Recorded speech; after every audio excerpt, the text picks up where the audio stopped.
ہم یہ ہرگز نہیں کہتے کہ کسی امام کا قول اللہ اور اس کے رسول صلی اللہ علیہ وسلم کے قول کے برابر یا اس سے بڑھ کر ہے، نعوذ باللہ ثم نعوذ باللہ۔ جب آپ کہتے ہو کہ امام کے قول کے مقابلے میں یہ حدیث ہے تو دو چیزیں ثابت کرنی ضروری ہو جاتی ہیں۔ پہلی یہ کہ جو بات آپ پیش کر رہے ہوں کیا وہ واقعی اس مسئلے میں اللہ اور رسول صلی اللہ علیہ وسلم کا فائنل ورڈکٹ ہے،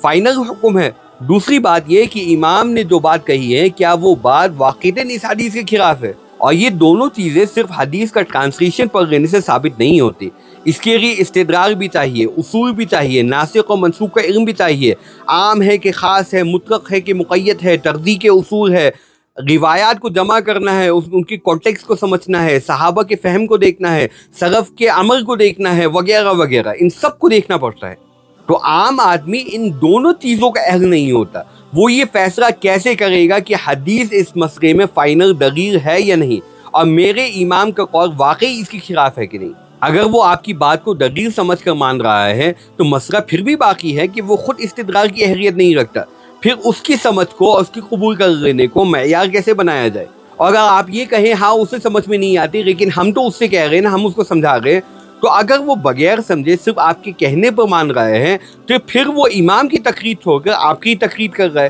پھر بھی یہ سوال باقی رہتا ہے کہ ایک مجتہد امام کی تقریر چھوڑ کر ایک ماڈرن سپیکر کی تقریر کرنا کیوں جائز ہو جائے؟ تو نام تو قرآن و حدیث کا لیا جاتا ہے لیکن عام آدمی کو اصل میں قرآن و حدیث پر نہیں، اپنی سمجھ اور اپنے تجربے پر چلایا جاتا ہے۔ تو فقہا کا جو اختلاف ہے وہ حدیث کے انکار کی وجہ سے نہیں ہے، نعوذ باللہ، کہ انہوں نے انکار کیا حدیث کا، نبی علیہ السلام کہہ گئے کہ یہ کام کرو اور وہ صاف انکار کر بیٹھے نہیں ہمیں یہ کام نہیں کرنا۔ اکثر اختلاف حدیث کے فہم میں ہوتا ہے، اس کے کانٹیکس میں ہوتا ہے، اس کے محل میں ہوتا ہے، اس کے دلالت میں ہوتا ہے، اصول استنباط کی وجہ سے ہوتا ہے۔ حقیقت یہ ہے کہ حنفی ہو، مالکی ہو، شافعی ہو یا حنبلی ہو، ہر مذہب کے اہل علم دلیل کو اصول کے ساتھ سمجھتے ہیں، اور جو آدمی اصول کو ہٹا کر صرف اپنی سمجھ کو دین بنا دے وہ صرف لوگوں کو ایک تقریر سے نکال کر دوسری تقریر میں داخل کر رہا ہے۔